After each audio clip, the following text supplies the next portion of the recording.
Perfect timing. I literally just got back. Amazing. Welcome, Stanas. Hello, Miss Scalanius. Thanks for the 9 months. That's a baby. That's a sub baby right there. Chat, I have terrible news. I have terrible news, chat. They got us. They got us. Jiggle Cobb got banned. Got clapped. Amazing. Trad, thanks for 30 months.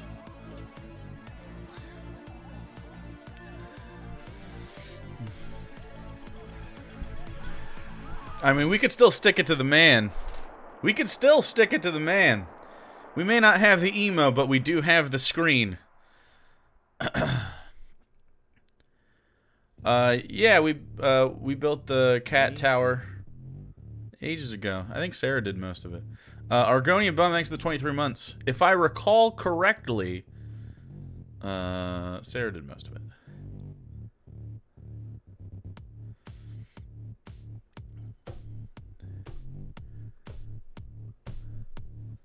Yeah, they got us. Brooke noticed. They didn't send me a notification or anything. I don't know why Brooke noticed, but she did. She texted me earlier. She is distraught. She really loves that booty cob. I don't know what we can do. But again, we do still have, you know, we do still have the booty party screen. Why don't you put that emote on Better TTV or Franker? Can we do that? Chapo, that's super... Wait. 7,000 IQ? 7,000 IQ, we put it on BT... Really? BTTV? And, like, work around? Yo. Wait, that's so fucking diabolical?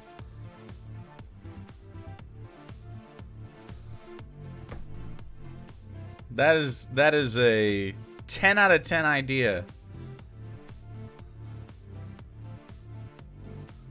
But people on phone won't have it? True. Well, I mean, no one has it right now anyway, so. How do we... I mean...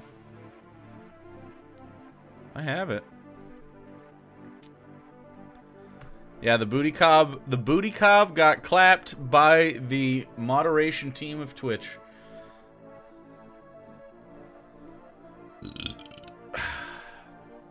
Yeah, equity where we can. And where we can't, apologetically, we tried. You know? We tried.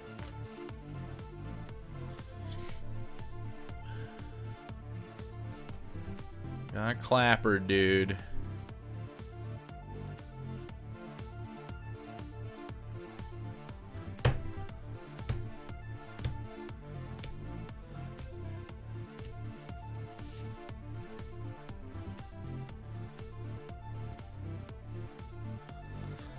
I guess I get it a little bit if you consider corn ass sexual.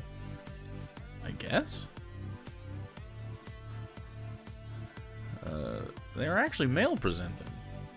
Cobby is a boy cob. That's true, Miss. That's true, Miss Galanius. It's better to have cobbed and lost than to never have cobbed at all. That's true. Or a good way to look at it.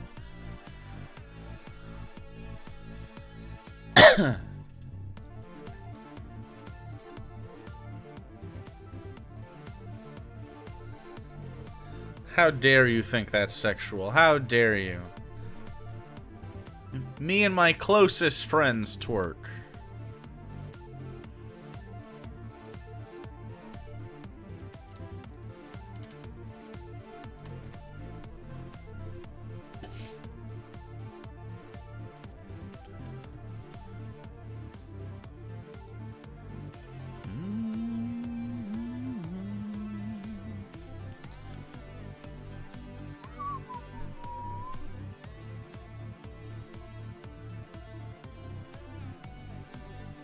He's just waving his kernels.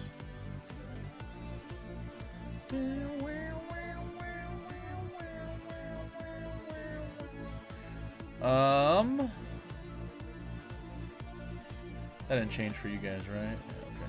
Yeah, okay. Alright, I'm gonna be looking over here for a second because I got to, I gotta add some stuff. I gotta add some stuff. I got temporarily clapped on Twitter for mentioning that I'm gay and mentally ill. Did you say something like you want a KYS or something sometimes? Because that'll get you. That will get you. I'll do Sarah first. Doink.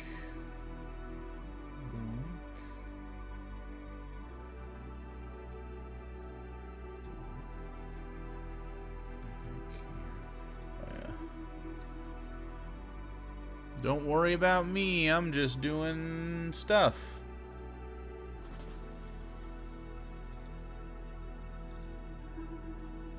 Blam.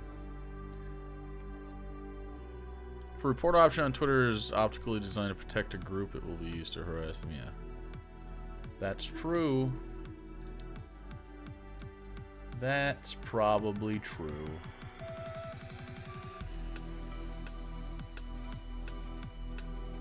Oh no. No, not that one.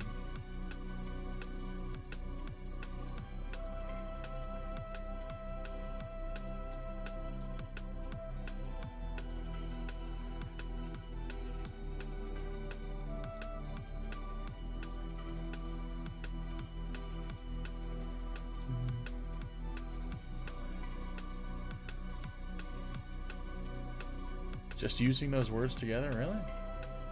Wow. Wow. I've been banned on Twitter for doing all sorts of dumb shit. Never for being gay.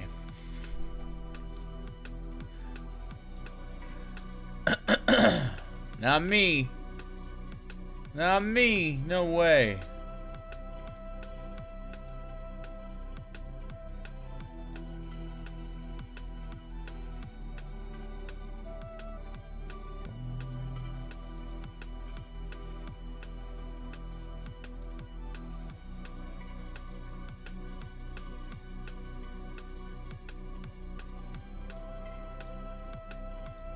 Oopsie, oopsie, oopsie. Oopsie poopsie. There we go. Cool, cool, cool. Anyway.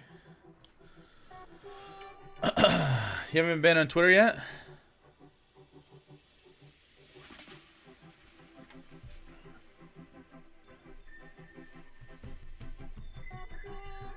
We are watching the January 6th hearings tomorrow.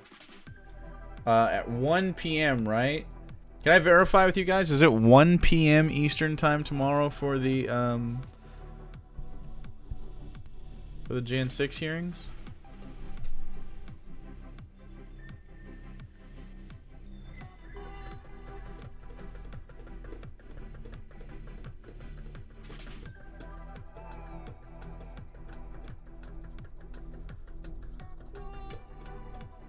Turf punch? Well, sometimes some turfs. Maybe you should drink some punch now and then, you know what I mean? I feel like if you see a turf, they probably look quite parched. And if you have it in you, to give them a nice tall glass of punch. You know? It's the kind thing to do.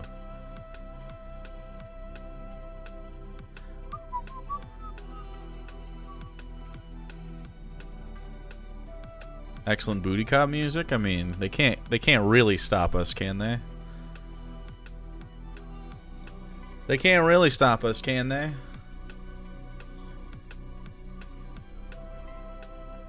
I win. I win. In the end. In the end, I win.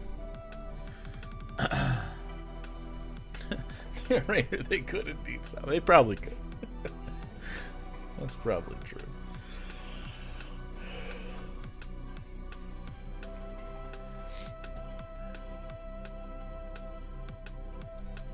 A milkshake? Maybe some cans of soup? Some cans of soup. Can always celebrate the Second Amendment with all of these groups of people as well. Sharing some patriotism. Preferably sharing some patriotism from an untraceable site.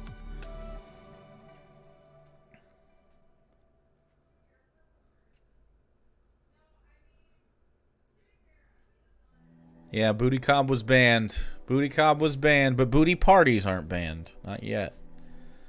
Not yet. I don't know who reported the Booty Cobb. I wonder who.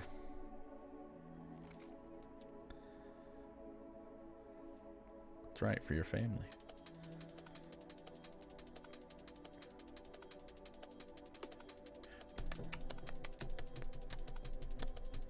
Well, Hannah's going to be on this show right now.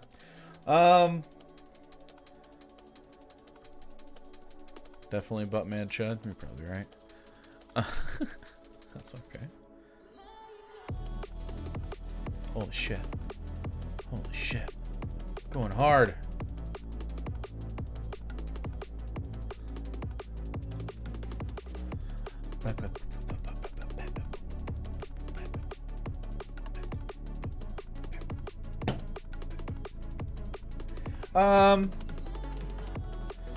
Hey, how you guys feeling good? You guys feeling good like you want to go? You want us to do it? Yeah. Or do I have to wait for 4 minutes for you guys for an No, arbitrary reason? we can just. We're good. Go. Okay, no We're network already standards. typing. All right, dope. What's up? Okay, chat. So we're gonna move over to insight check, which means none of this. This is gonna be fun. This is a fun thing. I'm excited. You guys are more than welcome to ask questions as well live while we do this. Okay. So here we go. I gotta press a different button now.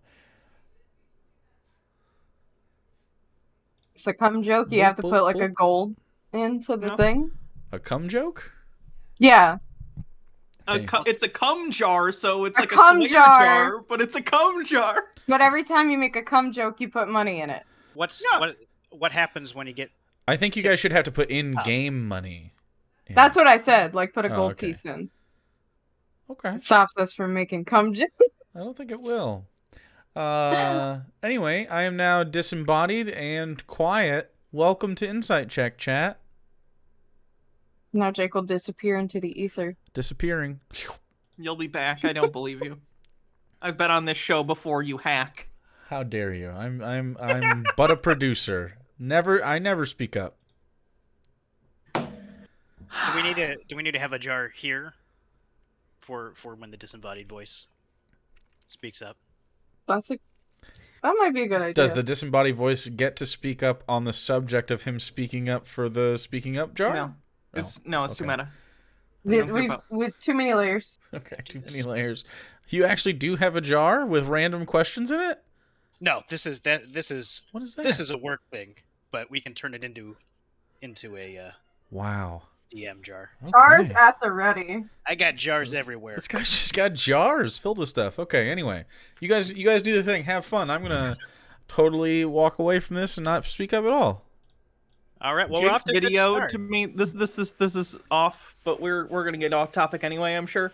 Jake's video to me is coming from a different camera than his video through stream, so it looks like he's in an old western because he's sepia tone to me. Or he's like in the Breaking Bad universe, but he's over the border in Mexico. Either way, it's No, got it's that too color desaturated. It's not yellow enough. tone. Okay. All right. Well, welcome everyone once again to Insight Check. I am Harvey, Harvard Manfred Jensen, and here with your two favorite players, Hannah and Sarah, with our disembodied voice. And yeah, a lot has happened since the last time we met. The gang conquered the Death Garden.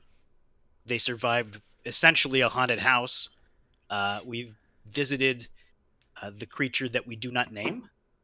Went back to host, and now everyone is back home. So with all of that, is there anything any burning topics that you want to get off your chest right away? Oh boy. Because I got stuff, but if there's anything you've been rocking to bring up, now is the time. I'm glad Alex finally did the thing. I'm sure we're going to talk about the Yeah, thing. oh yeah. Let's Alex just- finally leveled up. That's good. So, Other than that, I don't know. I'm hoping us successfully completing the burglary job for the Reverend doesn't blow up in our faces, but it probably will. So it's whatever. Well, I definitely want to talk about that, but let's talk about Isaac. That's where we left off. He injected himself with something that apparently he has not discussed with either of you. What Well- this does. Meta, Sarah knows what it is now for the Okay. purposes of behind the scenes work, but Isabella has no idea Only about after any of this last session, though. Yeah, after the session we talked Okay. about it for the purposes of art in the future. But I still only know Yeah. what everyone who saw the stream knows. I same only like yeah. Isabella only doesn't even know technically where he went that night. So all we know is that it's going to extend his limbs and turn him into like a Baron Trump looking. Yeah, he just gets really tall and then he can hit dudes really hard, I guess. Well, okay, so you know that kind of removes an element of mystery for you. Based on what we did, because he just started tearing up the place. Seems like he's got some like enhanced strength, enhanced speed kind of thing. Is this kind of his super soldier serum, do we think? Is he turning into Captain wherever you guys are from? Like I'll speak before I knew what it was and like my speculation.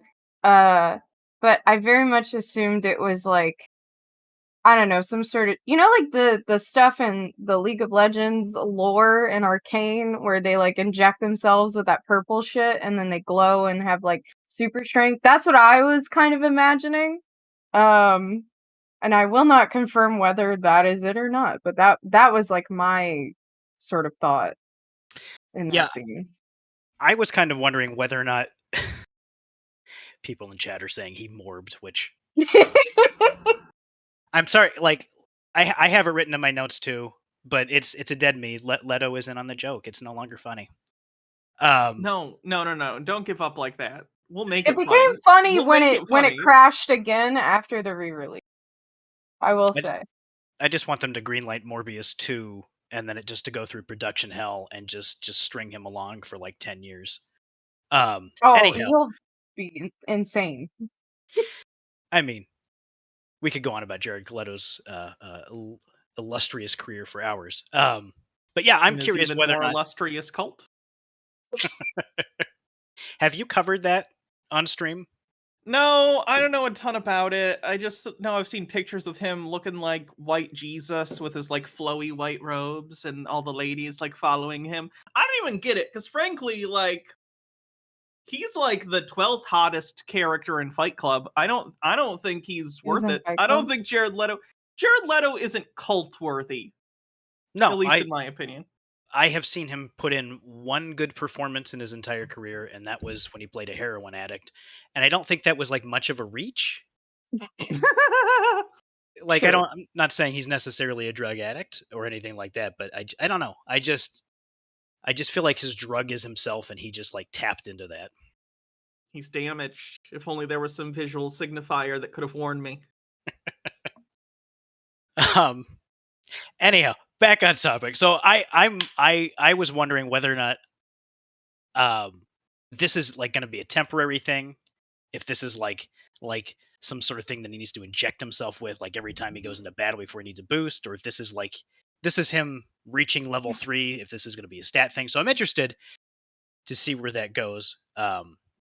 Hannah, do you have any speculations? I honestly don't know. See, I originally thought it was going to be like a Hulk or Dr. Jekyll and Mr. Hyde thing where like he was going to inject it and maybe have some other personality or entity that he was basically going to turn into. But from what we saw, it didn't seem like that. I'm not positive though. It's not like we've had, conversations with him after being injected. He certainly seems strong. So other than that, I don't really know. I'm trying to think about it mechanically, and I'm just wondering, like, is this going to work like almost like a rage thing where like he has to inject it, and then for X number of rounds he gets, these things? I don't know. I'm interested. Whenever I do the ad for it, I'll probably get to finally see the The working document. Yeah, but Heck. I don't know. It's gonna be interesting. If it is just Isaac straight up with no personality changes, but he's got super, strength for some periods of time, it's gonna be very interesting to see if that impacts his behavior at all, considering he'll be much more capable of doing things that he was incapable of previously. True. Yeah. Yeah, well, I mean, I think we saw a little bit of that where it seemed like he was kind of Yeah. reveling in it, and he is physically encumbered in a way, and was kind of like getting into the fight. Although he is still he was the strongest to begin with. So Look, we're not a very strong bunch. We all dumped That's strength, okay. it's fine. We just I no one fall under heavy objects and we're good. I was the strong one last game, so I was determined not to be the bulky, strong person this time. It was tempting though because Isabella is literally like heavier than a normal person. That I kind of thought about that, but didn't want to play the same sort of role in combat. now Isaac is just going to be picking her up and using her as a bludgeoning object. Oh my god, imagine if he could pick her up and then she's like swiping people with her claw arms at the same time.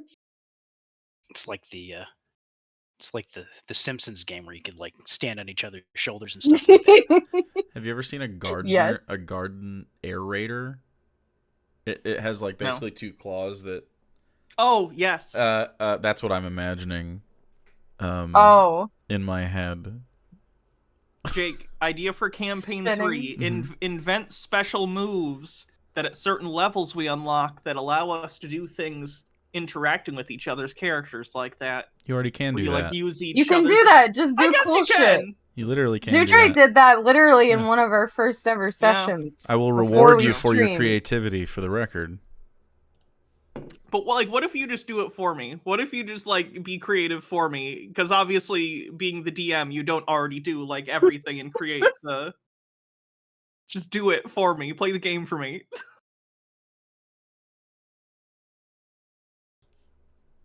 That is an eternal battle. Trying to get players to understand that they get to play the game. And that they have freedom. You guys have so much freedom, guys. All the freedoms. Like, if the stats happen to interact with your things, that's just fine. But you have all the freedoms. Do whatever you want. It's my dream. Well, let's stop talking about Isaac. Alex is not here. Is currently in a state of permanent morb until we get to the next session. But you two specifically have had a couple really good sessions. Hannah Inc. ended up with a new weapon and a new was it an artifact that lets you take off your hand and like do the Addams Family thing? Yeah, Not that to was more mention- than a couple sessions ago was the hand thing. More recently, she got a ring that lets you, basically as a contingency, have a potion go off when you hit to 0. But yes, she did also recently get the thing that lets the hand go off. Yeah, You're like that, yeah. accruing a bunch of magical items on you already. You're the like hoarder of the group so far. Yeah, you gotta find cool magic shit. I don't know the situation in which we would need a severed hand, but that's gotta be a thing. It's autonomous still. That seems helpful. And I mean, She's for gonna the have record, all the plans. you are stuck in that bracelet. You haven't figured out how to not be in that without it taking. I you out. understand that. Okay. Just want to set the record. That's straight. not the point. If I'm already trapped, I might as well find something cool to do with it. You gotta make lemonade, Jake.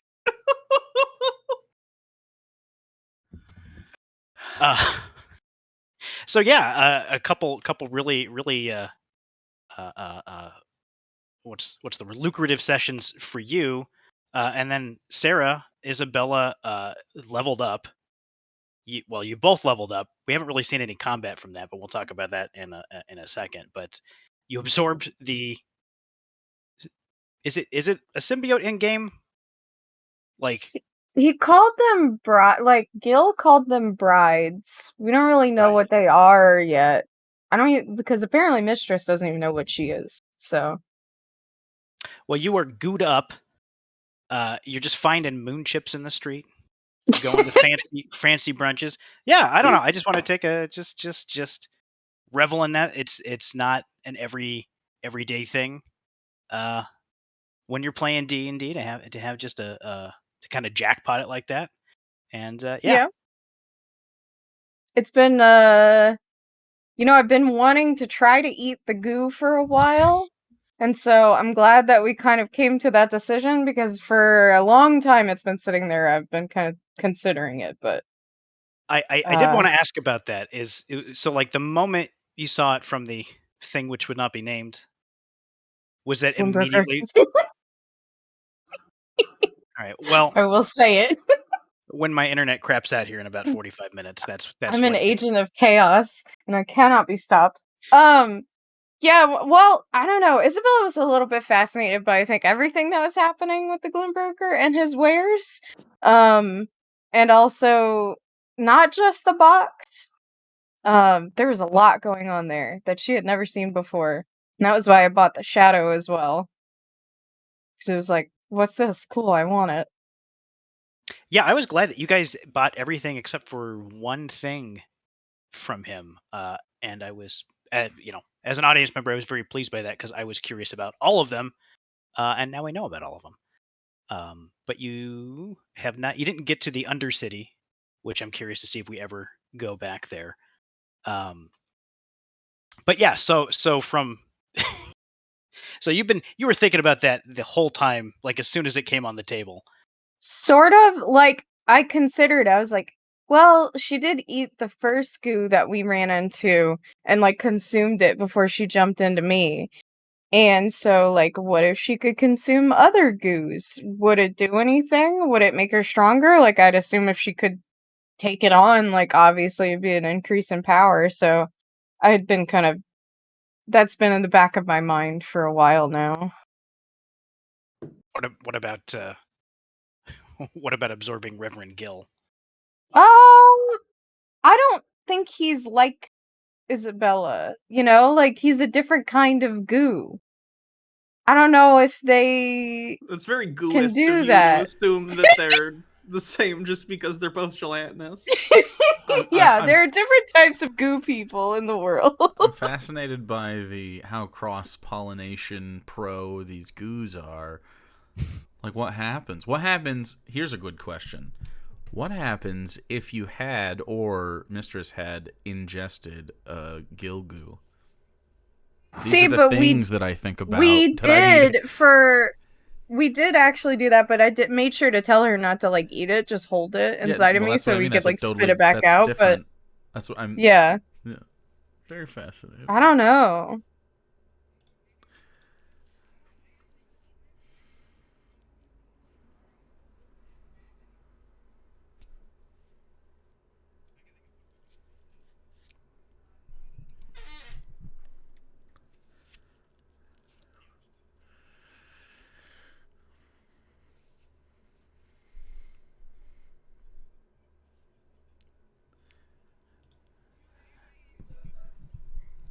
Anybody can become part of the family.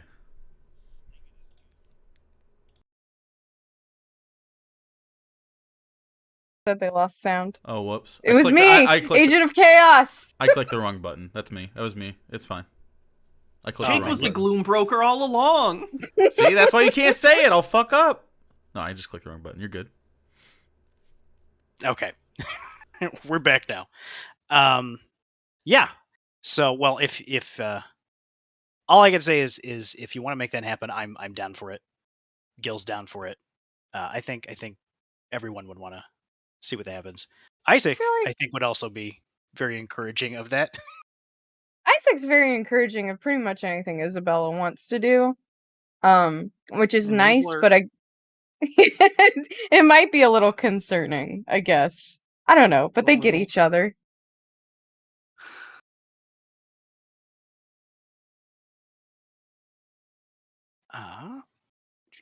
So yeah, as we kind of mentioned earlier, everyone is level 3 now. But since then, we haven't really seen any combat or really any major opportunity for you guys to show anything off. Obviously, I think probably want to keep that pretty close to the chest until combat or situation demands it. But is there anything that you are excited to share or that you wanna tease a little bit? Hannah, you want to go first? Not a ton because it's at least third level stuff is mostly just combat focused, but I will just say lots of new cool things to do with the whip. Without getting into specifics. So in combat in the future, variety of different things involving Ink using her whip. All new ways to friendly fire Soren. Hey, if he wants to stop, he should stop putting his face in the way of my whip. That's true. That's true. 10-foot, 10-foot distance? I'll Just have stay you away. know, I have never been hit with a whip in my life, and it wasn't difficult. So I think if anything, that's got to be on him, right? Well, I mean, how many whip people have you been around? How many whips like on average Whip per capita? owners. I think you're straying from the key point here, and that is personal Oh. responsibility. Okay. Okay. Well, on that note, I think that you The should only person that stops a bad person with a whip is a good person with a whip. Okay? So we're back around to the libertarian thing. Well, it's interesting because Jake was just saying that Evan Falls was introducing background checks for whip users. Guns, I think, are still just Wild West. Anybody can just fire them off. Oh, but duh. Who's gonna take a gun? What's That's a right. gun ever done? I mean, fanning the hammer, you get like a 1 out of 6 chance there. But yeah, whips definitely are gonna have to be litigated a little bit. Sarah, Oh boy. I did get a new Eldritch Invocation that I don't think I've used yet. Was that And with some new level 3? spells. Yeah. Oh wait, no, it was with the Eating of the Goo. I get to pick one spell and one invocation. I don't believe I've used them yet. But in fact, I had some of them considered in case of a social situation with Gil that we might have to escape.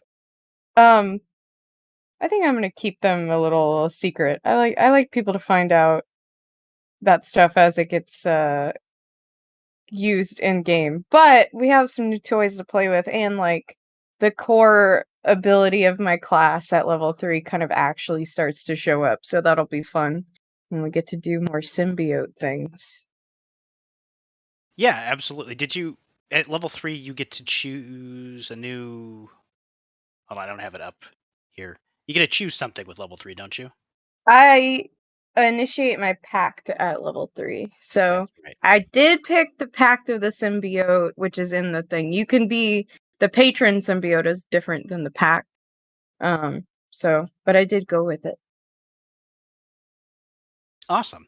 Yeah, I don't really expect you guys to reveal too much, but I figured I would always ask because I want to know, and I'm impatient. I don't really have any other way to say that. But yeah, so speaking of Gil, I am surprised and pleased that went as well as it did.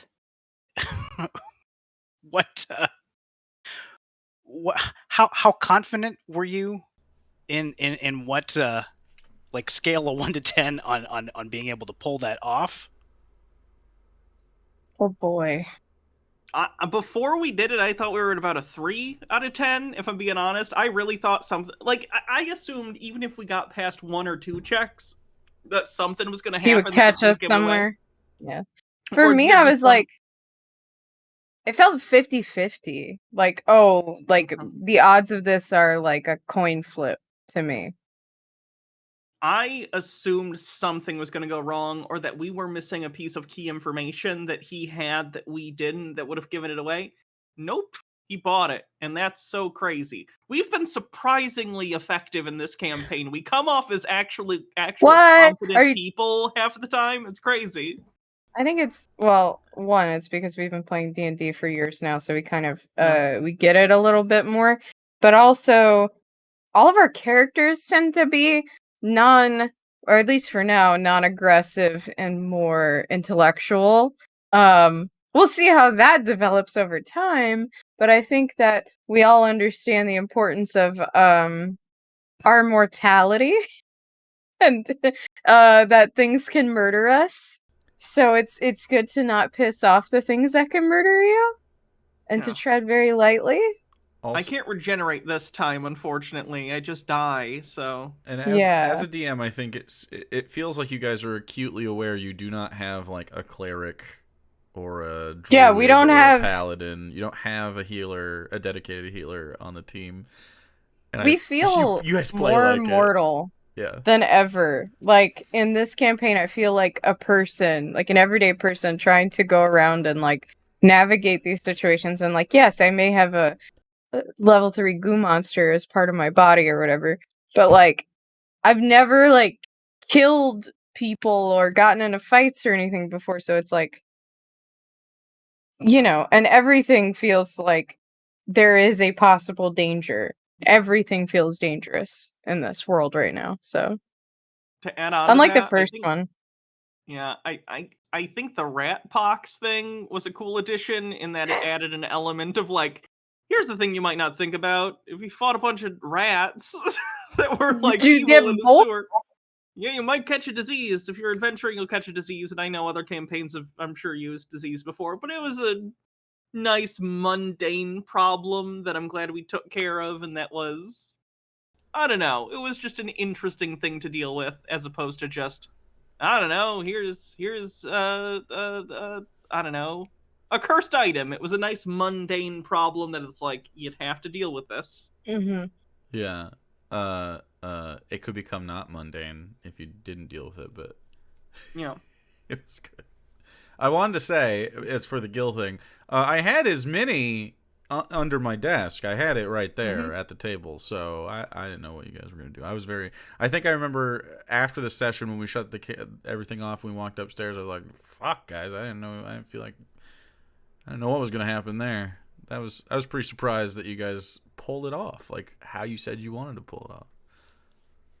I don't know what his deal is overall, but like maybe we'll just turn this into a stealth evil campaign. Maybe he wants to take over the world with goo, and maybe we'll just help him out. Who knows? Hey, as long as I can keep my personal autonomy, I don't know if I even care if the rest of the world is goo. For the Campaign greater 3, good. everyone's a goo monster. We changed the face of the planet forever. Our previous characters saved it only for our current characters to turn everyone into goo creatures. Yeah. It's a nice cycle. So yeah, like you guys were saying, you don't really have that healer in tow, and you guys are playing a little bit differently. Can you think of like what is the most in danger you felt so far? Ink got knocked around quite a bit in the professor's murder garden. I'd love to know your answers, because I know the answer. Which most in danger you were. Fuck, that's hard. I think 'Cause- at one point I was at like -5 or something in the cycle. I don't remember, and I think my HP at that point was like 14. So close, but other than that, I'm not sure. So maybe I get a little too into character, but I'm going to be honest, my threat assessment has not been the best because I play Isabella like she has no threat assessment. Really? When we're getting into group fights like that, it's kind of like, I don't think she's worried. Unless anything happens to Isaac, which so far hasn't. God, what? I do know that if we had pissed off that guy on our first delve like that we ran into, he could have fucked us up really bad with the thing he was writing. My top like 3 most dangerous points you've been in have been in the long way down. But like the Glimmbroker he was a bro. Like everyone made him sound scary, but he was like, Isabella just wants to be best friends. And same thing for Gil. Like everyone's terrified of him, but he's kind of like chill, you know? So everything that everyone else is scared of, Isabella's is just like, I don't know. I mean, all due Isabella respect to doesn't Isabella, understand Yeah, like subtext or subtlety at all. yeah. Of the party, if I'm gonna ask someone if is this guy on the level, it's not gonna be Isabella. No. Oh yeah. Do you have a negative insight? You should have a negative insight modifier. No, I think I have decent wisdom. But oh wait, no, I actually might have negative wisdom because I know my perception's like a -2. I'm like incredibly intelligent and charismatic, but not wise. So yeah. Randy's in chat saying he had 2 hit points and a murder doll on his back. Oh yeah, that was that in the house. See, I haven't had a near-death experience yet. I've barely been scratched in this campaign. Everyone else has been like stabbed by murder dolls or attacked by giant rats or gotten boils or hit by fungus creatures, and I've taken maybe a couple of swings this entire campaign so far. I've done some research. You have 6 wisdom. That's what it was. 6 wisdom. Yeah, I have like dude. no wisdom. That's crazy. Do you know how many wisdom Yeah. saves there are in D&D? So excited. Yeah. So fucking excited. Wait, so your mod is like -3? -2. 2. -2. Jesus fucking Christ. I have shit for perception, insight, anything. I She's believe really you bad have at that. proficiency in the saves, though, as a... Am I crazy? As a Is it warlock, char- it's is it- intelligence and charisma. It's intelligence and charisma. Oh. I'm pretty sure. Oh, I thought it was wisdom. Anyway, Yeah, carry on. she has no worldly experience, so She was engaged, I guess. yeah. But I mean, is that experience? No. I mean, she doesn't have the emotional bandwidth. Would you say that puts her at more of a give her more of an advantage or put her at a disadvantage from Isaac because you both come from similar stations? Oh boy. Well, she wasn't. I don't think she was always like this, but the transition to a new body definitely made her more disconnected from an emotional state. Um, Isaac is hard to read. It's clear that he has like empathy in a way that she doesn't. Maybe it was harder. They both went through some fucked up shit in their childhood. But maybe it's a little harder because he's capable of processing that better than she is.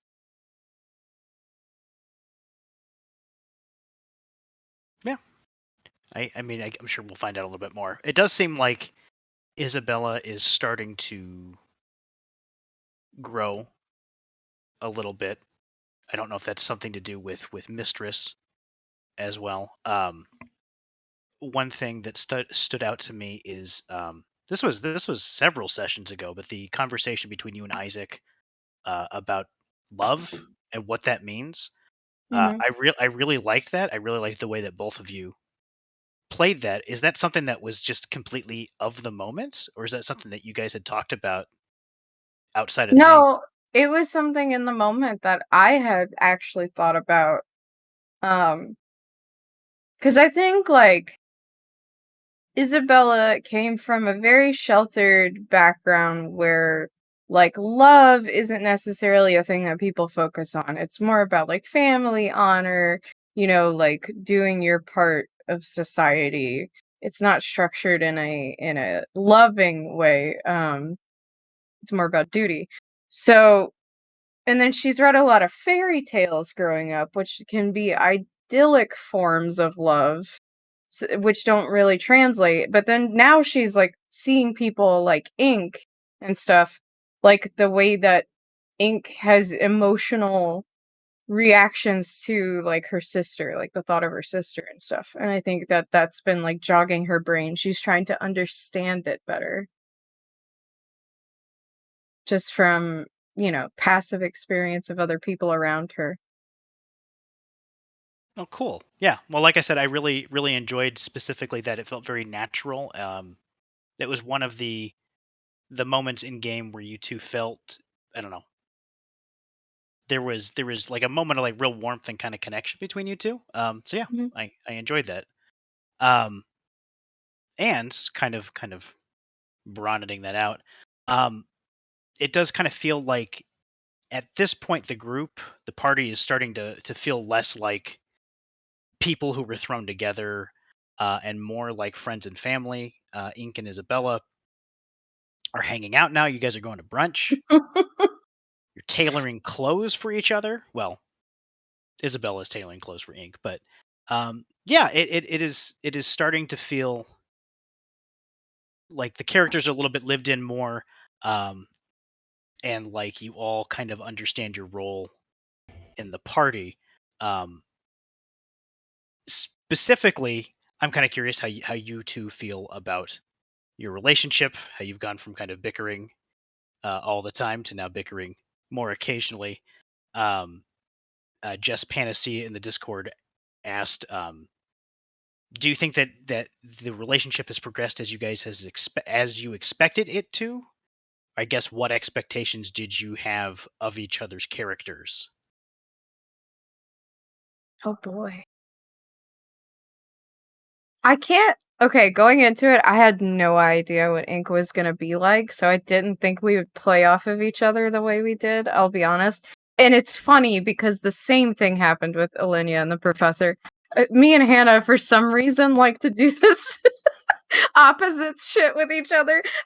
um, but I didn't I think expect you and that. I are both argumentative people by nature, and I That think that's too. why we like We to both argue. Yeah. So like I think we like to banter with each other. It's funny. It's fun Yeah. for us.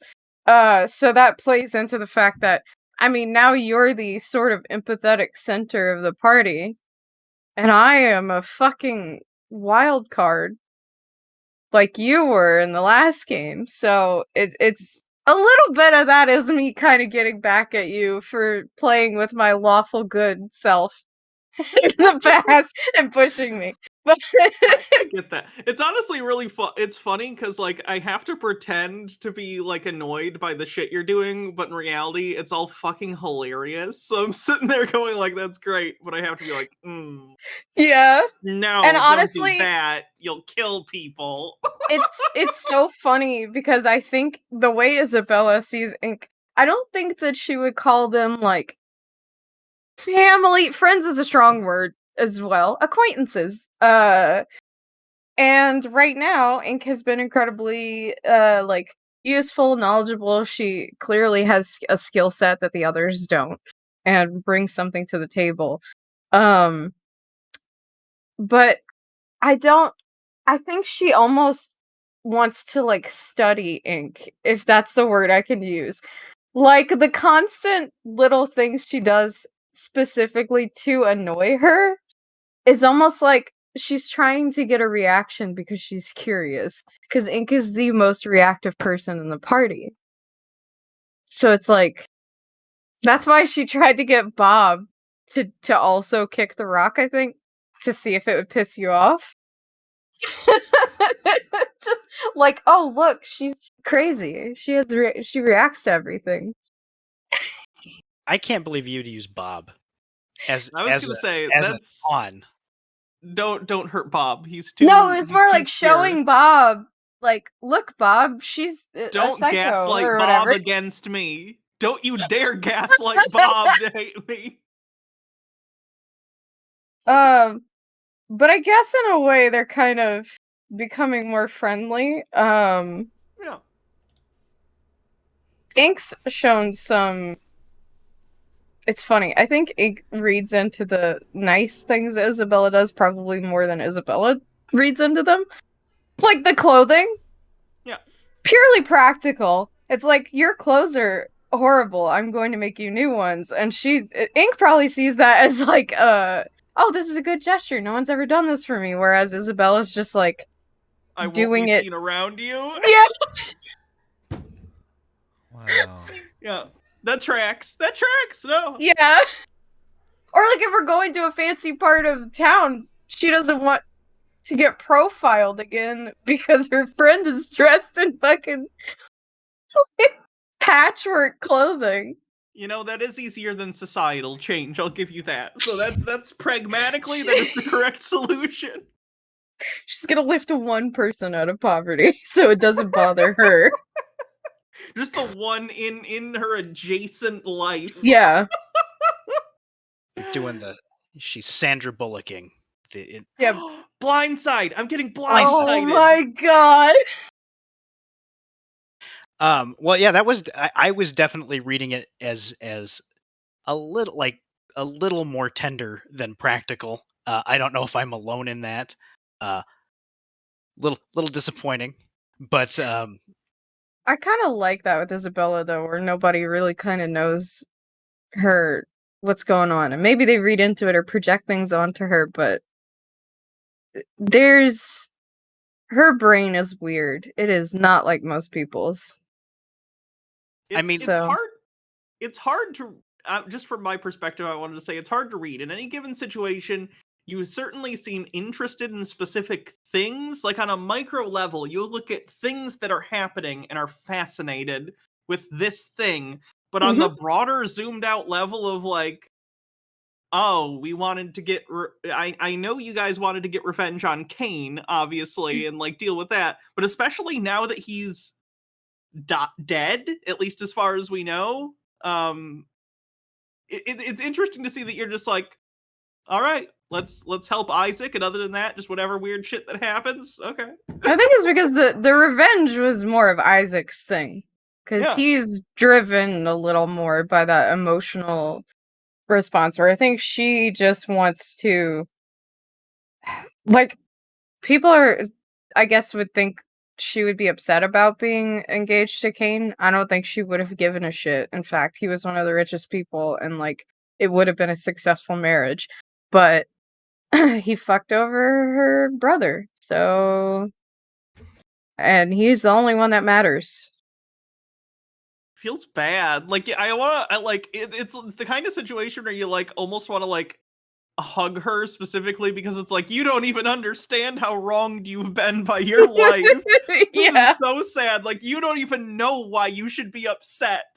Yeah. It's interesting. I'm curious how this is going to continue to play out throughout the rest of the campaign, because I don't know what the development's going to be in terms of if there is any emotionally and being able to understand like the context within which your life has taken place. It's going to be interesting. Yeah. Yeah, it'll be interesting. So if I mean, I based on the way we're talking about it, I think we all expect Kane to not be dead in some capacity. He may be dead. He might be dead. Oh no. Maybe he like super serumed himself and it didn't go very well, so he like went into hiding. He Green Goblined. Oh my god, he Green Goblin. Yep. I was gonna say that could be the case. He's the Red Skull to Isaac's Captain whatever. But like if you were like if you had to guess like now what was going on, whether he's dead, whether he's in hiding, like what's your best? Not going for accuracy, just your gut feeling or like what you really want. Right now I've been right now I've been feeling like Jake would absolutely throw a wrench in there and just be like, yep, he's fucking dead. He died of natural cause. He just had a heart attack. Just to fuck with us. So that's where my head is. Like, yeah, part of me wants to be a conspiracy theorist and start drawing like red string boards, but I feel like the Jake move is to just be like, yeah, he fucking died. I don't know. So maybe that makes me a conspiracy theorist in the opposite way. Well, I mean that could very well be, but like even if he is dead, something is still going on with his company. So maybe somebody killed him and took over. Here's my if you mentioned you didn't want to go conspiracy theory, I'll go conspiracy theory. All right. It's your wheelhouse. So I don't know if you've all seen the cinematic masterpiece that is the Mighty Morphin Power Rangers movie. Oh boy. So in the Mighty Morphin Power Rangers movie, there's a villain named Ivan Ooze who uses his product of some, like, it's basically slime. You know how kids use slime and they're all about slime these days? Mm-hmm. Okay, Yeah. he basically sells slime. Jake knows. I can see Jake's reaction. He knows where I'm going with this. Anyway, Ivan he gets Ooze this plans. He gets this slime into people's homes. It's the Ivan ooze. Anyway, this ooze I'm then confusing. mind I gotta be. controls I just have to interrupt because you'll love this. I'm confusing. I'm forgetting what Ivan Ooze's plan is because I'm confusing it with Riddler Jim Carrey. It's the Because same he thing. wants. plans. Is it like the Similar same plan or is it different? Because Jim Riddler Jim Carrey- Carrey had like mind control on the TV, right? Yeah, he Okay. was sucking people's intelligence out using Right. the box that he put on people's TVs. Ivan Ooze was mind controlling adults with his goo. So anyway, my thought is maybe the goo has something to do with this whole thing. Maybe the goo is related to the new serum that's supposed to save everything. Even though maybe it's similar to Isaac's, maybe he used the goo somehow, and then the goo is sentient, so like it killed Kane to take over the company, so then they could spread their goo to all of the people of the world, and then take Are over. you just putting goo in everything like it makes it more related? Because like I don't think everything is goo related. I think it's goo. I think it's goo all the way down. I think we're just by the end of this Everything campaign, is we're gonna goo. have every orifice will be stuffed with goo. It's gonna be goo from ear to rear orifice goo. Secret Ghostbusters 2 campaign. Here you go. This is treading dangerously close to cum jar territory. I didn't say it. I didn't say it. You ask if I'm familiar with the Mighty Morphin Power Rangers. I was there in theaters opening night, Hannah. I declare you old. Yeah, that's not news. You were here last time when I was trying to figure out the microphone on this thing. I'm a boomer. I'm wearing a Hawaiian shirt, for Christ's sakes. That is a choice.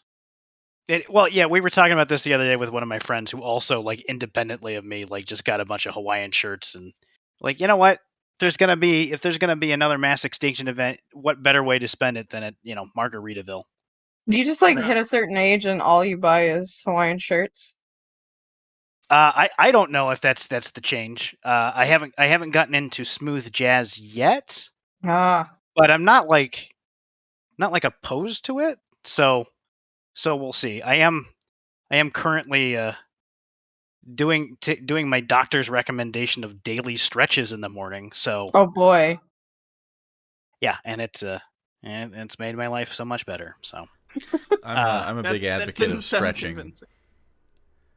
Didn't sound like it improves. Is that what you're saying? Wait, what did I say? I forgot the thing I said right after I said it because you started Wow, talking. good job. No, I said you sound very convincing because you didn't sound like you thought it actually had improved your life. I recommend all people stretch. I'm gonna stretch. no, you. it's great. It's just I'm just upset that medical advice that I took to heart is working. You know what I mean? It's like when you drink the 8 glasses or whatever. What's the thing that is it 8 pints that you're supposed to drink a day? Like the people that Fuck have if I know. Glasses of Do water you think a I day. drink I think water? It's 8 ounces of water, I think. is it? I don't know. I Yeah. see people with like the thing. Anyhow, you do that and you're like, boy, I feel great. I'm Drink less tired. water. Yeah. You're gonna die. I agree. I'm saying that I'm frustrated that this practical advice that's is very easy to follow has good results. It's just I just want to wake up and just zone out and do my thing, and my body has needs, and that's annoying. How dare it have needs? I know. So anyhow, speaking of goo things, so now you guys are kind of in the middle of, I mean, you were before, but it feels like you are more aware of how in between you are of Rossi and Gil. What are your feelings on that? Well, actually, what are your feelings on that? What do your characters think? And do you feel any loyalty either way? I kind of got the sense that when you were discussing what to do with Gil, that it was in a look, so long as we're being so long as our intentions are good, no one can get mad at us kind of thing. But Mhm. I'm curious if you wanted to articulate that anymore. In terms of myself and not Ink, I think it's honestly a really long term. It's a pretty stupid move because if Rossi finds out, I'm pretty sure he's gonna kill us or at least attempt to have us killed. Gil would probably think it's a little funny and then try and convince us like to do something to Rossi if we had access to him. I don't know. I have no idea. But In no, terms I of- don't think he would. That's the Really? thing. I think Gil's put that shit behind him. That's why he said, I used to be a different man until I discovered Lord of Nothing. I used to guess, hurt but if he- people all the time, and now I don't do that anymore. And I think, I don't know. Right now, both me and Isabella are like, play both sides. Play both sides as long as you can. But because right now, Rossi, technically, the only relationship we have is that we are paying him for a space. Yeah. And as long as we are upfront and paying him, then I don't think he has any reason to have complaints with us. I mean, his issues with Gil are past ones, which he already killed know. the guy. I don't know if he would see it that way, but Ink definitely feels like it's a big city with a lot of different factions vying for power and money, and whoever is willing to pay her for her services, great. And that's pretty much as far as she's thinking with it. I think that we can kind of smooth talk our way around sort of playing the field and sort of so like with Rossi, we're not a part of the family. We're not officially affiliated. We aren't working for him. We did one job for him. We have a friendly relationship. Right now with Gil, we're like, this is the first job he's sending us on, and I'm not sure if it would cross with Rossi's interests at all enough to piss him off, but we'll have to see. But we think- could also play it off as, hey, we're keeping an eye on him and we know all this information about him because we have a working relationship. We could literally like feed information to Rossi for trust. So it's kind of like you always have a move to play, like something to give each side to keep them happy. It's about appeasement, I guess. I think that'll work exactly up until the second it doesn't, because that's a balancing act, and well, we've been doing very good this campaign. And then we I just think go at with some whatever point- side helps us the most. So Hopefully it'll work out. We'll find out. that's the plan anyway. Okay. Well, it's been a while since we've had interaction with Rossi. Yeah. I don't think, and I think you guys had kind of strategically avoided talking to Gil about him and mentioning that you kind of knew stuff, because I don't think he knows. Mhm. He doesn't know anything about the Summer Vein woman, as far as we He know. doesn't seem to know about the fact that we like stole a woman and brought her to Rossi for interrogation or anything. Like that came up dead end, and it almost makes me more nervous. Yeah, it's weird. But we could always say, "Hey, she didn't wake up. You We got- were concerned for her health." You guys specifically avoided the Summer Vein farm when you drove back, so Yeah. you don't know. I don't want that conversation. Oh, hey, you're the people we last saw with our mother and wife. Where wife? Yeah, did she Where ever is make wife? it back? I have no idea. Worst case, we could always say, oh yeah, we sent her back on a carriage. Did she never show up? I mean, yeah, honestly, playing dumb has done a lot for us. So Yeah. We had a lot of practice actually being dumb in campaign 1, so in campaign 2 we'd be really good at playing dumb. yeah, we're just like, yeah, we don't know anything. What are you talking Yeah. about? Yeah. We're really fucking stupid. Well, I am excited to hear how any one of those conversations go, if and when they arise. But yeah. So one of the things I appreciate about this campaign, this game, this group, Jake as a DM, is that kind of like you were saying earlier, like you guys can kind of do whatever you want, go wherever you want. It is an open world. That being said, how did we feel about the name the professor getting dropped? Because everybody, I think the players and everybody in chat included, just ate that up. Yeah. When I liked the bait and switch Jake kind of did, because I had a piece of paperwork from him since right before we started campaign 1 that said there's this, the place, not the hang houses, the Cliff Gardens, where there's this person who lives there and they do experiments and they're called the Professor. And I was like, Wait, so you knew about this for the beginning of this campaign? Oh yeah, I knew about Oh, this was in a piece of background information that I was given, but I had no reason to bring it up. I can't just be like, hey, this is a character I might recognize. Can't metagame it. So anyway, we finally got there, and I was wondering, like, is this gonna be the professor as an NPC that we're gonna like meet? Wasn't. I liked the character we ended up seeing, and I liked it turned out to be the woman that I tried to rob that one time. But I like the connections to campaign 1, and that some of the published materials are from our group, and that the professor and all the others exist out there. I think that's cool. Yeah, it's fun getting the little breadcrumbs about what happened in between campaigns. But yeah, the lady with the blue hair whose name escapes me at the moment. But yeah, it was Dr. Jake, what was her last name? Dr. Patty Spade. Spade. Dr. Patty Spade. The moment Jake described her with blue hair, I mean, and pronouns. Yeah, I personally lost my shit.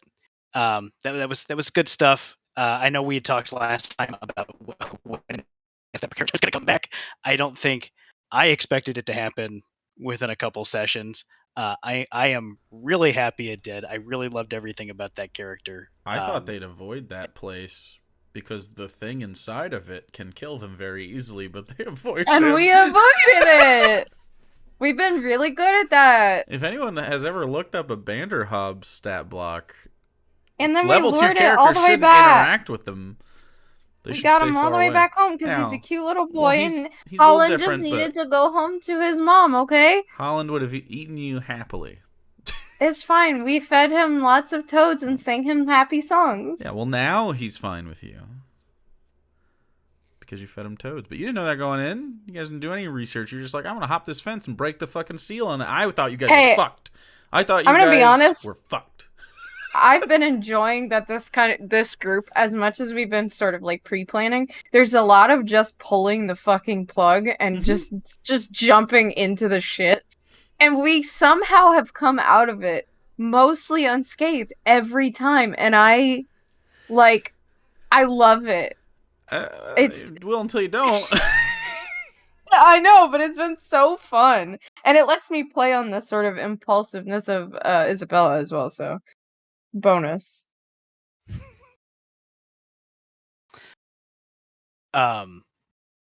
So it kind of took, I mean, the sessions prior to that were a little bit more traditionally adventurous or whatever, but it kind of took a darker turn with Patty Spades' I don't think it was an intentional murder dungeon, but just her spooky infested house. But yeah, things got pretty dire, and then you guys ended up at a haunted orphanage, which was pretty creepy. There was a lot of really messed up stuff there. But I don't know. I appreciate how you guys are able to. I don't know. There's levity without undercutting the seriousness of the situation. And is there a particular moment that you guys just really enjoyed playing with one another? either another joke that a character made or just something that happened in those spoopy sessions. Oh.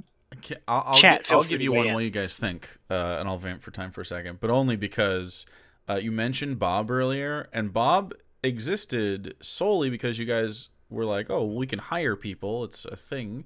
Yeah, and and you even just have fucking... like information on that in the adventure snippets I gave you on purpose. So you guys decided to take advantage of like basically hiring people. And Bob existed to be very plain because you guys wanted one of the rats and they weren't going to give you one of the good rats, so it would be one of the rats that they just like, I don't know, we'll send What Bob. do you mean one of... He's the goodest rat. I love him. He was the best one we could have had. The point. This is what I'm bringing up. This is one of my favorite parts. No matter what I do, for some reason, the NPCs I make, you guys pick the weirdest ones to love. We love them. They're all special little boys and girls and Just was NP saying it pals out. that need all the love. Okay, it's the weird ones that need. That's mine so far. Well, I mean, there's lots of things, but just that made me laugh. Boy, I can't even think of like specifically the spooky thing. It's funny because I wasn't playing it like I was scared. I want to meet the fucking kid that is now an adult and a murderer that's been keeping a guy tortured in his house for the whole time. I did think it. Someone. I was just A gonna say lot that's of someone it- you like to meet.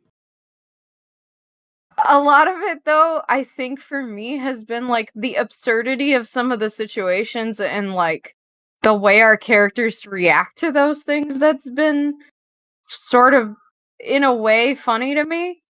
Like, I don't know, a normal person doesn't dive headfirst into a fucking shower and strap their wrists in to try to recreate the feelings of a fucking, like, murdered and abused child. So it's so surreal and, like, weird. And we just jump right into it. Ink's like the only person with hesitation. So On that note, in terms of hesitation versus you guys being very gung-ho about things, when we were in that house at the end and the guy died and immediately you realized that there was a head that Isaac needed, bro, I didn't And even I think had about no it. Isaac immediately was like, brain. and I had no idea this was coming, and he just proceeds to hack off this head.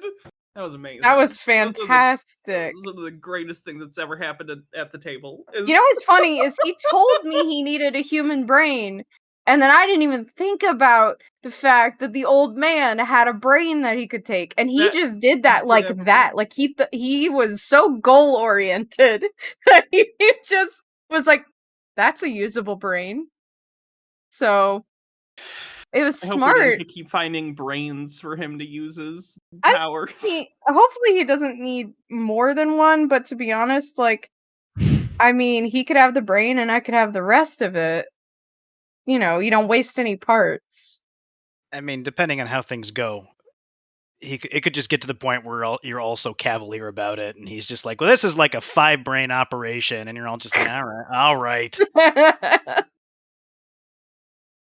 Yeah, we just start scoping them out for him at that point. Dialing back our moratorium on killing homeless people. So the orphanage ended up having shades of Chucky going on. Yeah. Hannah, you are the group's horror aficionado. If you were planning a horror session, what would be like your number one inspiration? Specifically, like if you were like, I'm going to do a blank, Oh boy. session. It would be Nightmare on Elm Street. I love the Nightmare on Elm Street movies, and I think that's a fun thing to do as like a one-shot. You'd be or running through movie thing. dreams. Yeah, there'd have to be, of course, specific rules set up for the dreams so that you had like a consistent how things were going to work. And I think it'd be fun to kind of play with deaths and stuff and how they work in like a dream. And I have to think about it, but I don't know. I would definitely go Nightmare on Elm Street though. I'm not a good DM though, so someone who has better skills should take that idea and do a What do you good- mean you're not a good DM? You're a I'm not a good fantastic DM. DM. Well, then why haven't we played alive? Because God damn it. why because haven't you're you the put progenitor together- of this thing? You have Yeah, to you do have to that. put it together and tell us to I play. told You guys can't. What? that, like, no, last no, time no, we no, played. no, no, no. No. The DM has to wrangle everybody and make them do the thing because that's what they're for. That's why I do the rest of this stuff. Okay. If the DM would like to play that, I would love to. Though we did talk about at some point you're going to need some recovery time. yeah. And After I get a hoo-ha. and we can do the hoo-ha sessions. So you don't have to drive, so far and be uncomfortable. And the hoo-ha sessions will be live and will be reprising. And I'm lobbying for a time skip. Oh no, Oh no, we lost. we lost It's okay. Harv. It's okay. I'll come The here for a who? second. Wait, did the Gloom-Broker actually break He said 45 minutes. How his long was it? internet? Uh-oh. He said 45 Somebody minutes. check it. He made a call. But anyway, live the hoo-ha sessions. Yeah, I'm lobbying for a time skip to see where are they now. Okay. We got and a to see what fucking we did- time stone to in see what we someone's did head. with the Infinity Stone, and then Or yes, we could all whatever it maybe, was. Maybe we'll all hang out and talk about that and see where the Infinity Stone takes us. Okay. You goddamn Harv said Gloom-Broker in chat too. All right, can you hear us yet? Are you back? I can hear you. Can you hear me? Yes, but we Yes. cannot see you. That's all we need left. It was the Can't Space now. Stone. That's true. Space Stone, that's what it was. Yo.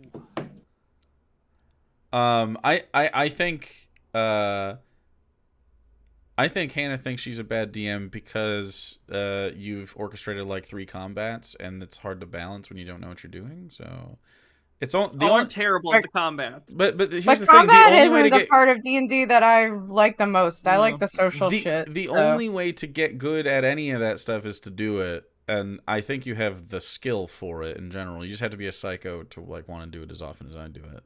That's it. You are deranged. I would agree with that. It is. I mean, you know how much work it is, and I've gotten it I don't know if you down do it every a little week. bit, but I watched do it this twice a man week. with 3 monitors full of D&D things. He's got maps, a Word document, a bunch of fucking I have like 2 monster campaigns manual shit pulled up concurrently on one thing. running in my He's got brain. like a huge thing of notes and yeah, it's 3 monitors all covered. He's crazy. Write a campaign setting guide at this point. You must have enough information. It's more of I would need someone to be like, I'm writing a campaign setting guide on your campaign. Here's the information I need, and then they collate it and do all the stuff, and then ask me. He's got the lore, but not the writer brain. Yeah, I don't have the organizer writer boy brain, but if someone wants to put the time into that, knowing that it may be a fruitless endeavor that only satisfies our creative needs and nothing else, then hit me up. That'd be fun. I'd love People love collaborating. that. They love to offer free work to people. Well, that's what I'm doing. I'm doing free work when I DM, so I was like, but yeah. Anyway, Jake, we pay you with our company. Are we not enough for you? Do you- Oh my company. god. That's The cum jar. Yeah. Technically, You get a that's cum, cum you jar. gotta put it in a cum jar. Company is I cum said jar. company. Company there was- with a C, with a CUMPON. Yeah. It Not doesn't you. even- Jake has to put it in. Ah, Put a Company coin with in a the cum jar. hard cum.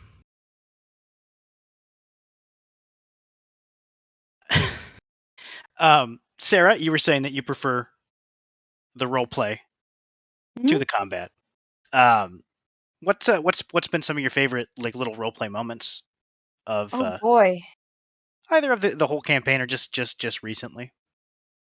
I think telling the story to Mistress might have been one of my favorites because that was actually like a story that I thought of myself and structured to try to talk more about that sort of fairy tale inspiration she has.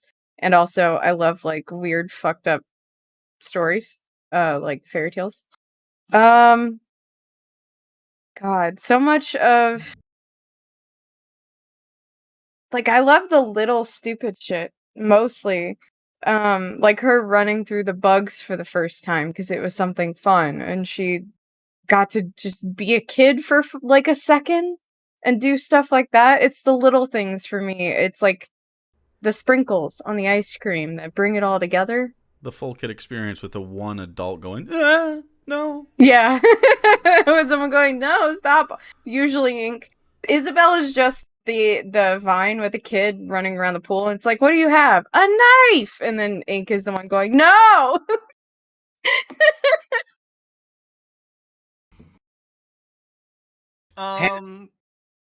Favorite moment for me, I don't know. I have this tendency in role playing and in real life to fall back on like sarcasm and jokes a lot, just because that's how my brain works. So the times I've gotten in this campaign so far, like when we're talking about Ink's sister, or when I've talked to, I forget the old Tabaxi woman's name, whose I think it was daughter was also killed in similar circumstances. I don't know. The moments where I get to try and role play is a little more serious and earnest, those are fun to me. I like the cum jokes too, but you know, I like a good mix of the both. Yeah, I think the moments where Ink gets to be really just anytime Ink is on her own and isn't part of the group are enjoyable because she is different. When she's not wrangling Isabella. Yeah, I think we see a different side of her. So yeah, I enjoyed those as well. Those are some of my favorite moments. I did have a question here about which NPC was your guys' favorite, but I think based on what we said earlier, the clear answer is Bob. Does anyone prefer Wender? Chat? Oh boy.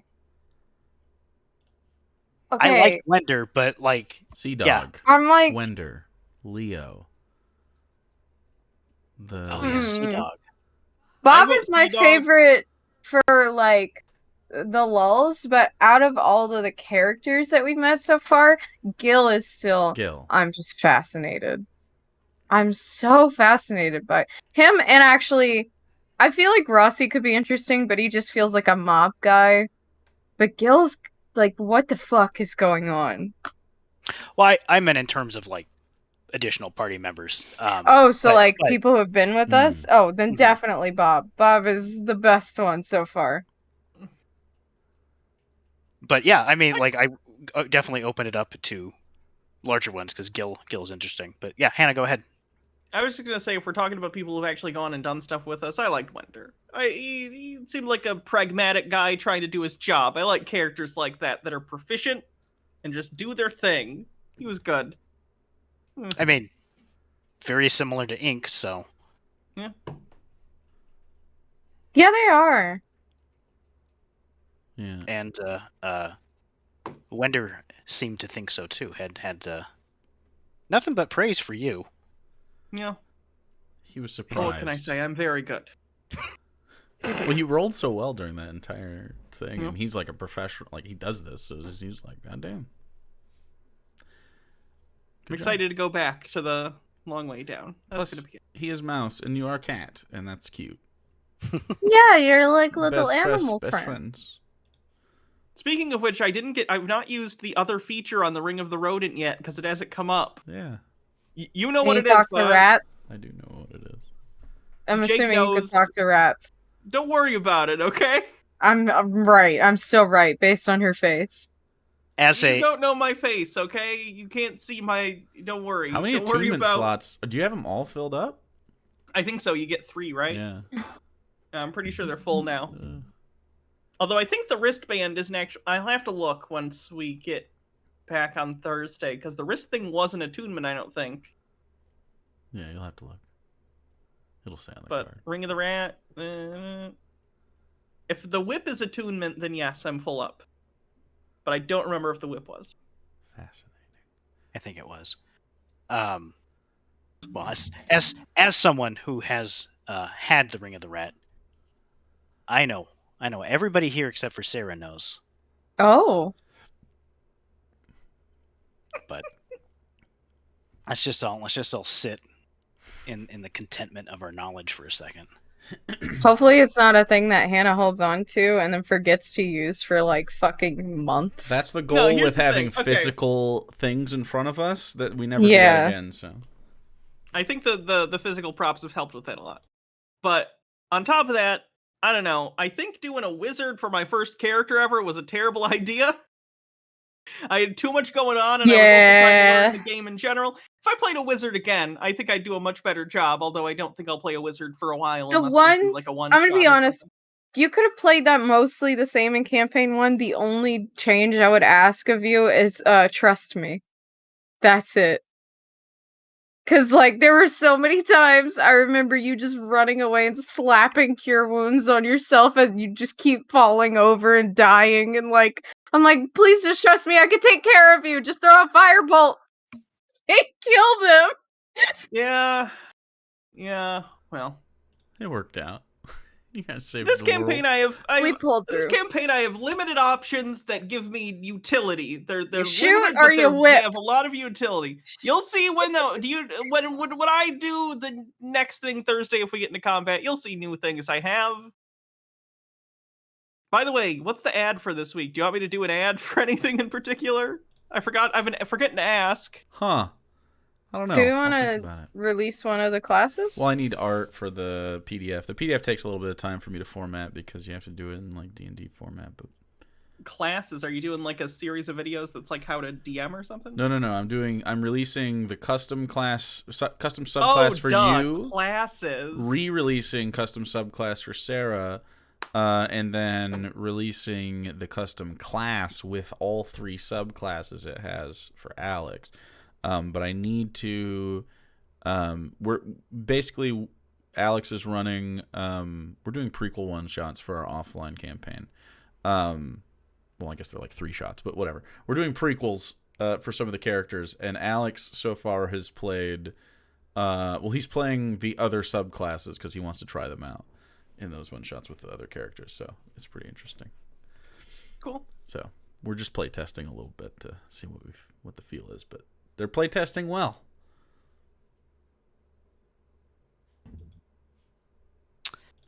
Well, on that note, let's just take a moment to give props to Jake for being an awesome DM. Ooh. Oh yeah, Always doing a more of great that. job. Yeah. Yeah. Specifically, like, can you think of a specific, just a little moment of something that he has done in the past couple sessions that just stood out as just a nice little sprinkle, nice little Salt Bay action? I have one that coincidentally involves each of your characters, but I'll give you a second to think about it. I honestly like how in this campaign, this is a little more overall, but sort of related because the level up stuff recently happened, where it feels like there's a lot more. He's taking more time to like really focus on each character and sort of give them vignettes inside of the story. And it really makes them feel a little more fleshed out, and you get to sort of see a little deeper than if they were just always constantly sort of like one day to the next and like going, oh, what's our next thing we have to do? And you're constant, like the previous campaign we played, the characters had a little less time to breathe between everything. It felt we were always so urgent, but right now there isn't much of a schedule, and it's nice that Jake is working with that to sort of give each of us time in the spotlight, you know? I desperately want this campaign to cover time. Like I want it to feel like you guys are like, whatever you guys choose to make your money doing. I want it to feel like an investment, and you're building something, and anytime you lose or gain something, the impact that is felt. And it's just I mean, again, like DMing is a skill that I wasn't good at and am now better at. So like, yeah, it's just something that, you know how I talk about it. I always feel like, well, fuck, I could do this. Like, so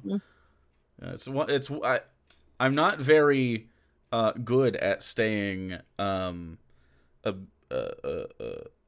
what's the word I want to use? I don't stay on top of stuff. I'm not super anal about things, but I am fucking obsessed with these campaigns just because I want them to be good for everybody, and it's like, I don't know.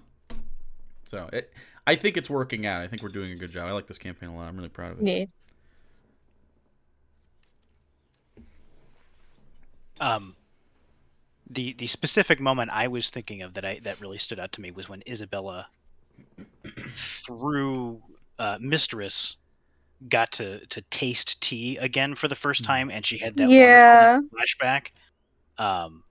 Really, really good stuff, and it was just a nice, quiet character moment that didn't like impact the story, but like kind of like you said, like it let things breathe. Yeah. And give me more. Yeah. And what about Ink, though? Hannah, do you have a nice thing to say? You can say a mean thing. I do have. Too. Ooh, can I say a mean thing? Okay. No. Oh my god. I don't have anything mean to say. DM.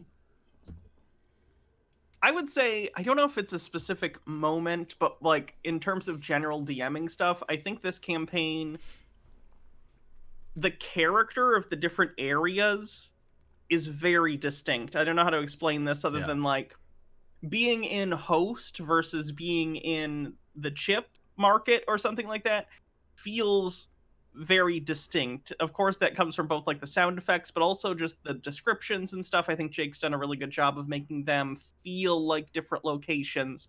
Obviously, it's hard because you're just sitting at a table trying to imagine things, but I think Jake has done a really good job of painting a picture that makes it very easy to get into that mindset of we're in this different place and it feels different and it affects how your character makes decisions because it's a different environment and different environments feel like they have different stakes. So I will say that in this campaign, the sort of world map, and this also is on the online campaign too, both of Jake's new continents on this world feel a lot more like there are international politics at play. Each sort of like country or territory has their own culture and their own belief systems and things like that. Whereas in Kador, it was more like everything felt a little generic fantasy with a different flavor. Like this is a seaside town. This is a very expensive magic town. This one is a sort of everything fantasy town.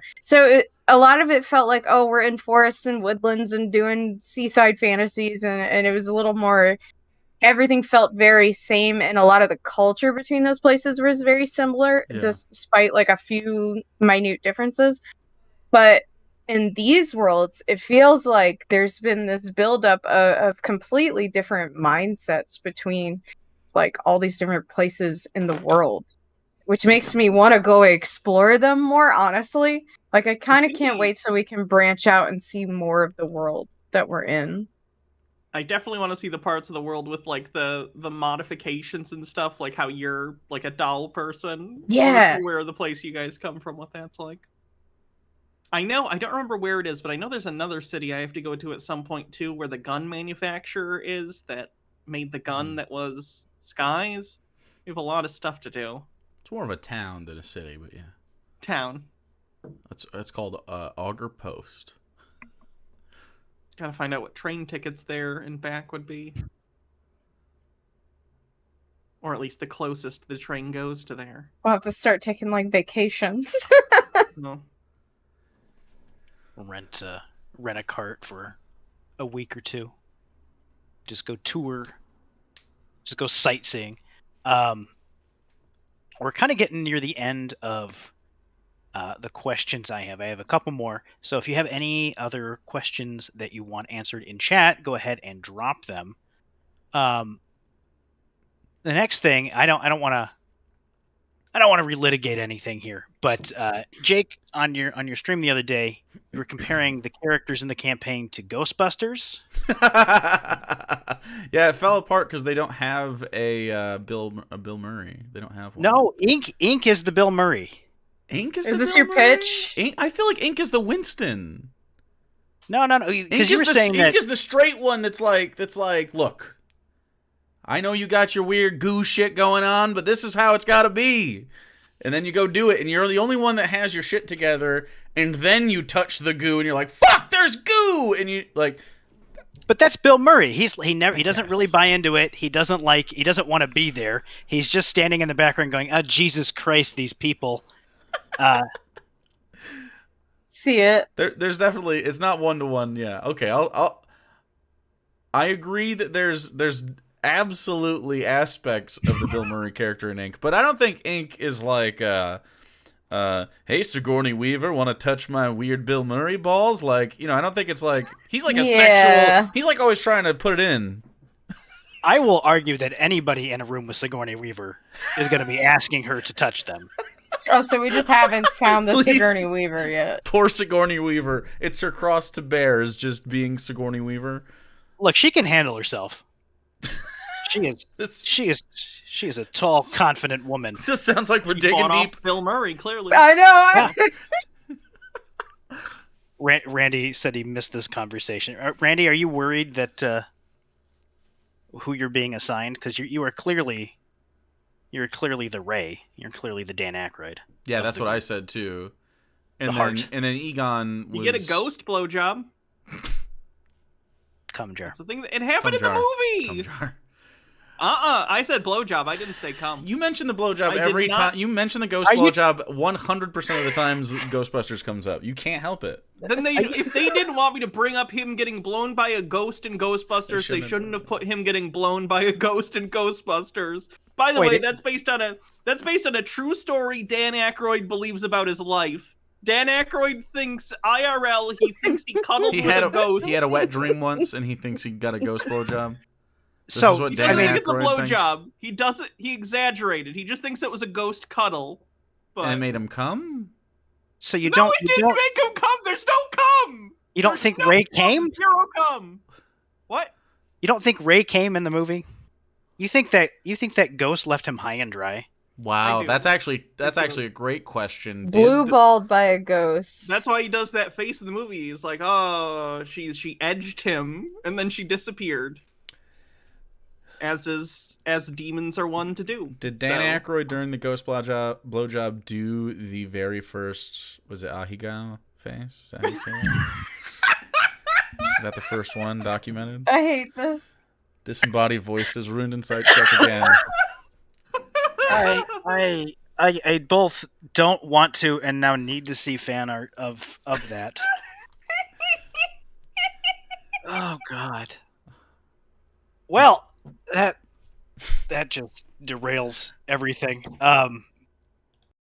Yeah, I don't really have any other D&D questions unless anyone else in chat has any. What else is going on? Anything good happen to you recently? Any ghost blowjobs to completion for any of you? Not to completion. No. Oh, but you've had one Yeah, ghosts. to not completion? You know how ghosts are. Ghost edging.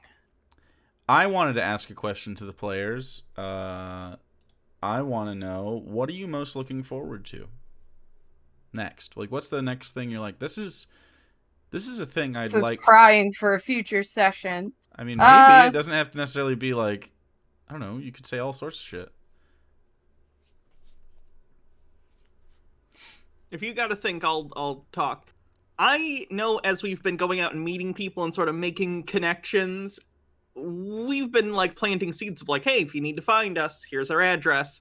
I like that we're making all these different connections, and it'll be interesting to see if any of them come into play in the future. If anyone comes in with like, hey, since you offered, I do need a job done, and seeing what comes of that, if anything. I think that'll be interesting. I like the Are we idea. gonna open like a private, like an investigating business or adventuring business? Maybe, why not? That much Hire us delving- for whatever the fuck you need. Yeah. We solve problems. Uh, The We'll- problem I don't know. solvers. Look, maybe the Ghostbusters thing was like Freudian. Maybe. Can we get a poll? Wait, do we get a Nicole? receptionist? If you want a receptionist and you want a poll, all you have to do is have the resources to accomplish these things, and yes. If we want, We a already went to receptionist, one haunted house. It's true. That's Ghosts how are the a problem in Ghostbusters this started. world because the afterlives no longer exist. That's true. Ghosts are a We're just problem. gonna go suck up all the ghosts. you haven't It is run Ghostbusters. you haven't so. run into this so much because the city of Ebon Falls handles this pretty systemically. But I'll say this: Inc. knows that not all the smoke in the warehouse district is due to manufacturing. Oh, they it all the dead people? They burn the bodies to try and keep the ghosts away. Not to try funny to keep to the me ghosts that, away. Like they're warded off by smoke. It's you know what I mean? It's got to similar prevent rules. The bodies from becoming ghosts. Yeah. That It's not funny that 100% of you have dead a people body, become ghosts, but And the 100% body's has like the potential to. contraband because Yeah. it could be a ghost. Or if you know how to like is it spare the dying? Necromancy must be like incredibly fucking even more like underground. They don't allow like magic stuff to exist, so Yeah, I know, because magic is already so restricted and the death thing going on, like this has to have weird implications for necromancy. And what was Sarah gonna say?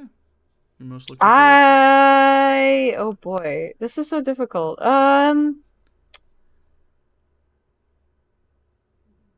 Honestly, it's funny.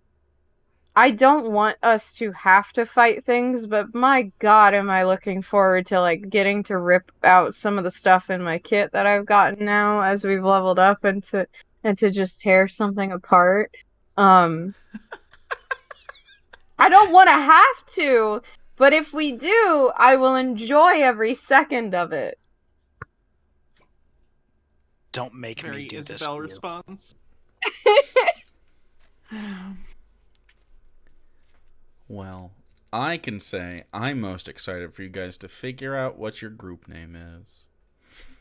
It's always your thing. Someday it'll come up. We still gotta get a tattoo from campaign 1.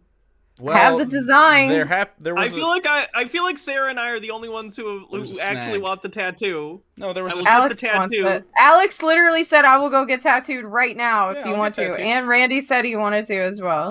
I'm just saying. I think we caught a bit of a snag with the pandemic, and so Yeah. it took the end of the campaign excitement to go get that out of there. On account of the plague. Well, I've been talking about coming up to Tuesday hangouts, so maybe one of those Yeah. Tuesdays we can plan. I don't know what Tattoo good day, tattoo tattoo places. day, Tattoos Day. Tattoos Day. day. We'll do it. Goo Crew is. I think that'd be a good name in a funnier campaign. We should make like a spin-off, like a knockoff Ghostbusters. Yeah, I mean, all four of you The have Spectre stoppers. all four of you have come to essentially a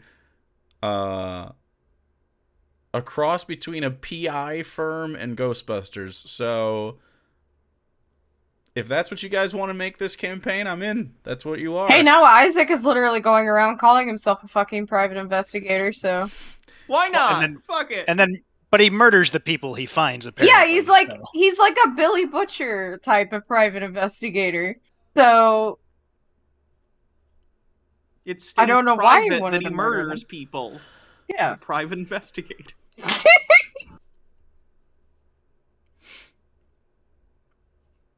Oh Lord. Anyway, I guess that's it. Unless there's anything else. Is there anything you guys want to ask me real quick?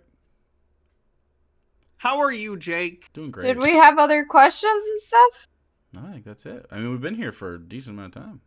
Yeah, That's no, if we about had the any other questions to go over. natural lifespan.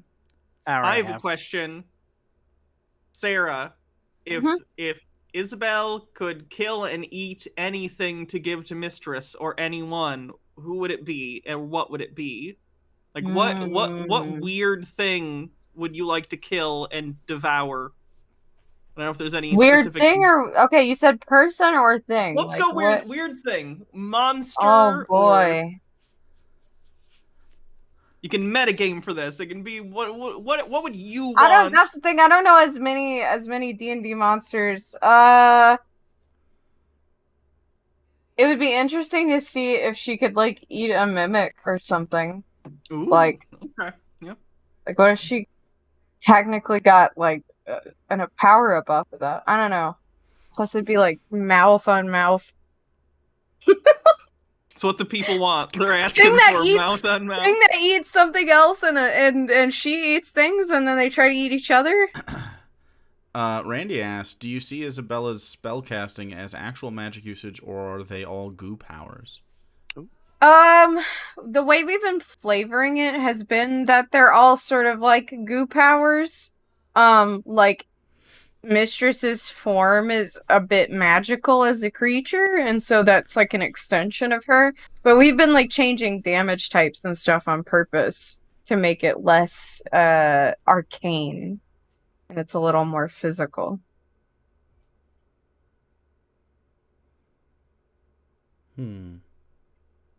I guess that's it. All right. Well, There's no Harvey questions? I mean, I know you asked a bunch. You don't have anything...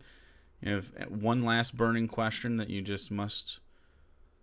Or are you satisfied? Because that's what this is about. I don't know if everyone realized that. Insight Check is about satisfying Harvey's incessant questions he DMs me. I don't have anything left that is not Morbius related. Oh no, okay. Bailing out. Cut the I'm willing stream. to field your Morbius questions. I'm bold enough. One is just why, but Why the movie Morbius? We watched that on my birthday, and I own it now. like legally. Yeah, You spent I money bought the to 4K purchase it? version. Wowzers, Why would you do this? I have a Marvel movie collection. I have to own all of them. I own the Venom movies too, and I also hate You those. could pretend it doesn't exist. No, I can't, because I know it exists. I can't lie to myself. Not about this. Too important. so if Hannah, if as a fellow comicer, Yeah. who would be the less who would be a worse choice for a starring character in a movie than Morbius? A worse comic book character? I thought Yeah, you were going worse. to say... For some reason, I was thinking actor, and my first answer was Michael Cera, even though he's been in actual movies. We'll go with... I don't know... I feel like the obvious answer is something like Condiment King, where he's just like a really stupid Is that a real villain. thing? Yes, Condiment King's real. Jesus Christ. Sorry, I'm a fake nerd. I was gonna say fake gamer girl. You don't even know about the Condiment King. I don't know. I'm gonna say Toad. Toad would make a pretty shit movie, because you know what happens Fuck to a off. toad when it gets struck by lightning? Fuck off! Fuck you. You It's the you same say thing that. that happens to everything else. I mean, they had the Wolverine movie. They were gonna do a Magneto movie, and I think they had. I could be wrong about this, but they had like X-Men Origin tie-in comics for other characters. I think Toad got one. I don't know if it was just like one page. Comics are where fan fiction can ascend to merely being a comic. Like, have you seen Jason X versus Jason Reddit? No. You know who Jason X is? The movie? Yeah. The He's space Uber space Jason station. in the future. The point is, Jason. they made a comic where Jason fights Jason from the future. Comics are where your fan fiction ideas can go and live, and people will pay money for them. I don't remember how I started on this tangent. And That- And that's perfect. I'm gonna roll an insight check. That wraps it up. 8. Oh yeah, weren't we rolling at the beginning You for can. some reason? You can roll. I don't know. You can roll insight check to decide who's telling the truth. We all are. Anyway, I think that's it. Yeah. Well, thanks for tuning in. Thanks for hanging out with us. Make sure if you're not subscribed, subscribe to all the things. People have their ats on screen. Subscribe to Charisma Save. If you're not subscribed, I don't know what you're doing here, but sort your shit out. And For all that sweet, sweet cum jar action. Oh boy. Don't All right. make me a character in your projects if you don't want cum. Until next time, everyone.